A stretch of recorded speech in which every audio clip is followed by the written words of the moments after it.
A palavra de Deus nos ensina a forma correta de relacionar com os outros e, de modo mais específico, aqueles que temos a responsabilidade de discipular. É o princípio de acreditar nas pessoas, não apenas naquilo que elas são, mas no que elas podem se tornar. Não apenas porque são boas em si mesmas, mas porque podem ser transformadas por Deus e a sua palavra. Esse é o assunto da nossa conversa hoje.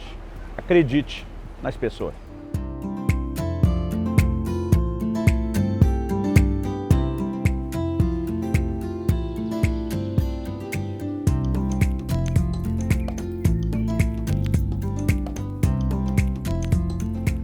Gente, estou hoje na cidade de Veneza, na Itália, passando para trazer mais uma palavra ao seu coração. E a nossa reflexão de hoje se baseia numa declaração do apóstolo Paulo, em 2 Coríntios, no capítulo 5 e no versículo 16, onde ele diz: assim que nós, daqui por diante, a ninguém conhecemos segundo a carne. E se antes conhecemos Cristo segundo a carne, já agora não o conhecemos desse modo. Embora ele termine falando a respeito da maneira correta de conhecer a Cristo, e ele esteja falando de dois tipos de conhecimento, conhecer segundo a carne e de um outro modo, que obviamente fala de um conhecimento espiritual, ele estende essa capacidade de conhecer não apenas segundo a carne, mas desse outro modo, também a maneira como conhecemos e relacionamos com as pessoas. Quando ele declara a ninguém conhecemos segundo a carne, ele englobou toda e qualquer outra pessoa dentro disso. Então, nessas duas dimensões de conhecimento, natural e espiritual, nós entendemos que há uma forma de olhar para Cristo e conhecê-lo de forma espiritual, mas há também uma forma de conhecer as pessoas à nossa volta, os que já servem a Deus, e há também uma forma de olhar para aqueles que ainda não servem.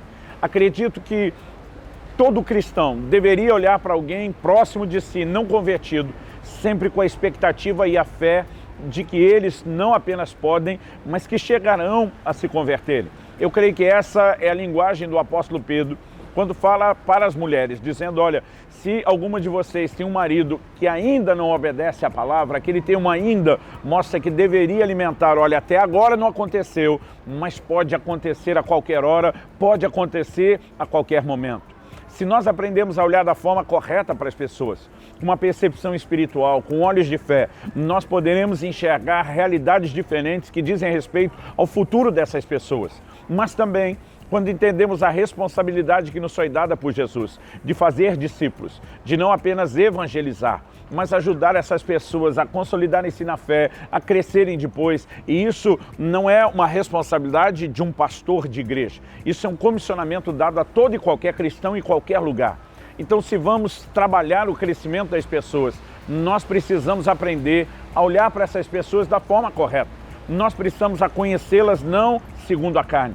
E quando eu olho para a palavra de Deus, eu consigo enxergar com toda clareza a forma correta e, ao mesmo tempo, em contraposição a isso, o que poderíamos classificar de a forma errada de olhar para as pessoas ou de relacionarmos-nos com elas. Durante os anos em que tenho trabalhado como pastor, eu tenho aprendido não apenas com a maneira como eu me relacionei com as pessoas, mas observando a forma como elas relacionam-se umas com as outras. Tem gente que nunca consegue enxergar nada de bom na vida de ninguém. A pessoa acabou de se converter, elas estão reclamando que a pessoa ainda está torta, cheia de defeitos. O que esperar de um novo convertido? O que esperar de alguém que sequer teve tempo para o crescimento? Mas nós precisamos olhar para essas pessoas e enxergar com os olhos de Deus, porque a forma de Deus olhar é diferente da maneira como as pessoas olham. O próprio profeta Samuel ouviu isso da parte de Deus quando chega na casa de Jessé e teria que ungir um dos seus filhos como rei. O Senhor claramente o advertiu que ele não vê como o homem vê. Ele diz que o homem olha o exterior, Deus olha o coração. Há duas coisas que podemos aprender daqui. Em primeiro lugar, as pessoas nem sempre são só aquilo que aparentam do lado de fora. E há uma realidade interior que ainda pode não ter sido vista. Mas segundo, Deus vê dentro de cada pessoa o potencial daquilo que elas podem se tornar. É logicamente que Deus está numa condição de onisciência, de presciência que nós não temos. Mas podemos aprender a olhar com os olhos de Deus, no sentido não só de aplicar fé, mas mesmo de percepção profética. Ao longo da minha caminhada com Deus, eu tenho investido em pessoas, eu tenho acreditado em pessoas, eu tenho discipulado pessoas que muitas vezes não deram de imediato sinais de compromisso, mas no meu espírito eu conseguia perceber que elas tinham um tesouro que poderia ser trabalhado dentro delas. Ao longo do tempo, comecei a descobrir essa realidade na Bíblia. O próprio Deus tratando com pessoas que ainda não eram aquilo que viriam a ser. Ele chama Abraão de pai de multidões, quando Abraão sequer tem filhos. Eu olho para a Escritura e vejo Deus se referindo a Gideão como homem valente, quando ele ainda também tem traços de insegurança. Eu olho para a Escritura e vejo Jesus mudando o nome de Simão para Pedro. O termo Simão significa cana, fala de algo instável que pode ser agitado pelo vento, mas rocha fala de algo estável. E nós vemos Pedro, de um discípulo instável a um líder estável. Esse processo de transformação é evidente. E isso foi percebido antes de acontecer. Entendemos que se nos movemos, não no conhecimento natural, mas daquele outro modo, no conhecimento espiritual, podemos enxergar em Deus e pelo auxílio do Espírito Santo o potencial que as pessoas têm para serem trabalhadas, para serem desenvolvidas, para serem aperfeiçoadas, a fim de que elas possam se tornar aquilo que virão a ser um dia. Um dia desses, minha esposa estava conversando com a minha filha e algumas amigas, e algumas delas falando algo que para nós como pais nos deixam felizes, dizendo: não, nossa inspiração do modelo de marido que queremos ter são os nossos pais, homens de Deus. Eu lembro que a Kelly as interrompeu e disse: ei, vocês acham que os pais de vocês eram o que eles são hoje? Já eram homens comprometidos com Deus, mas espiritualmente e mesmo em termos de maturidade, eles não tinham o que tem hoje. Em outras palavras, minha esposa estava dizendo: não tente achar alguém que já tenha tudo perfeito e completo. Vocês precisam encontrar alguém que tenha o potencial de crescer e se tornar aquilo que Deus planejou para elas. Aliás, eu percebo essa diferença na forma como Saul buscava os seus guerreiros e na maneira como Davi buscava os seus.